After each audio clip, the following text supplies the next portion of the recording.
ঘূর্ণিঝড় রেমালের প্রভাবে ক্ষতিগ্রস্ত এলাকা ও ত্রাণ শিবির পরিদর্শন করেন মথুরাপুর লোকসভা কেন্দ্রের সর্বভারতীয় তৃণমূল কংগ্রেস মনোনীত প্রার্থী বাপি হালদার।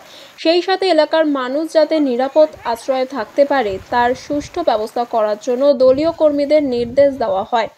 রায়দিঘির বিভিন্ন নদীমাতৃক এলাকা সহ নালুয়া লালপুর এলাকা কৃষ্ণচন্দ্রপুর উচ্চ বিদ্যালয়ের সহযোগিতায় কিছু সামগ্রী বিতরণ করা হয়।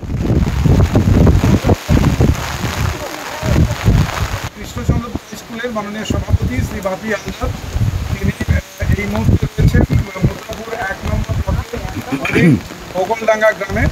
এখানে মানুষ ঝড়ে বিধ্বস্ত হয়েছেন রাত দিন আমরা স্কুলের পক্ষ থেকে রয়েছি বিগত দিনের মতো পাশে থাকবে।